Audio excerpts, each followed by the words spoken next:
एक युवक ने विवाह के 2 साल बाद परदेश जाकर व्यापार करने की इच्छा पिता से कही।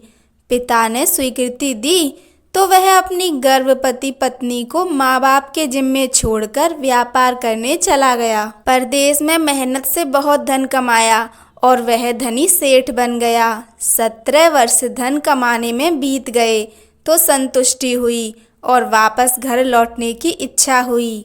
पत्नी को पत्र लिखकर आने की सूचना दी और जहाज में बैठ गया। उसे जहाज में एक व्यक्ति मिला जो दुखी मन से बैठा था। सेठ ने उसकी उदासी का कारण पूछा तो उसने बताया कि इस देश में ज्ञान की कोई कद्र नहीं है। मैं यहाँ ज्ञान के सूत्र बेचने आया था पर कोई लेने को तैयार नहीं है। सेठ ने सोचा, इस देश में मैंने बहुत धन कमाया है और यह मेरी कर्म भूमि है, इसका मान रखना चाहिए। उसने ज्ञान के सूत्र खरीदने की इच्छा जताई। उस व्यक्ति ने कहा, मेरे हर ज्ञान सूत्र की कीमत 500 स्वर्ण मुद्राएं हैं। सेठ को सौदा तो महंगा लग रहा था, लेकिन कर्म भूमि का मान रखने के लिए 500 स्वर्ण मुद्राएं दे दी। व्यक्ति ने ज्ञान का पहला सूत्र दिया, कोई भी कार्य करने से पहले 2 मिनट रुककर सोच लेना। सेठ ने सूत्र अपनी किताब में लिख लिया। कई दिनों की यात्रा के बाद रात्रि के समय सेठ अपने नगर को पहुंचा। उसने सोचा, इतने सालों बाद घर लौटा हूँ तो क्यों न चुपके से बिना खबर दिए सीधे पत्नी के पास पहुंचकर उसे आश्चर्य उपहार दूं। घर के द्वारपालों को मौन रहने का इशारा करके सीधे अपने पत्नी के कक्ष में गया तो वहां का नजारा देखकर उसके पांव के नीचे की जमीन खिसक गई।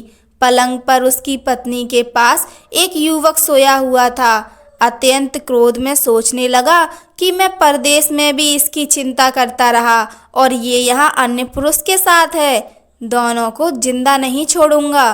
क्रोध में तलवार निकाल ली, वार करने ही जा रहा था कि उतने में ही उसे 500 स्वर्ण मुद्राओं से प्राप्त ज्ञान सूत्र याद आया कि कोई भी कार्य करने से पहले 2 मिनट सोच लेना। सोचने के लिए रुका, तलवार पीछे खींची तो एक बर्तन से टकरा गई।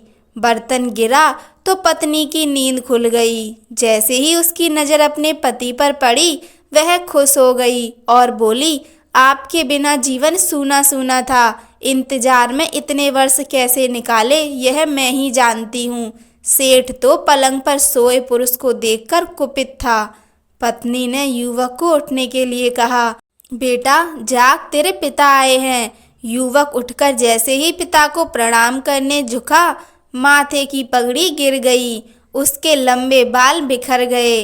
सेठ की पत्नी ने कहा, स्वामी ये आपकी बेटी है, पिता के बिना इसके मान को कोई आँच ना आए, इसलिए मैंने इसे बचपन से ही पुत्र के समान ही पालन पोषण और संस्कार दिए हैं। यह सुनकर सेठ की आंखों से अश्रुधारा बह निकली।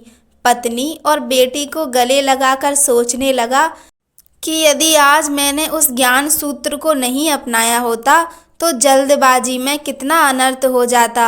मेरे ही हाथों मेरा निर्दोष परिवार खत्म हो जाता। ज्ञान का यह सूत्र उस दिन तो मुझे महंगा लग रहा था, लेकिन ऐसे सूत्र के लिए तो 500 स्वर्ण मुद्राएं बहुत कम हैं।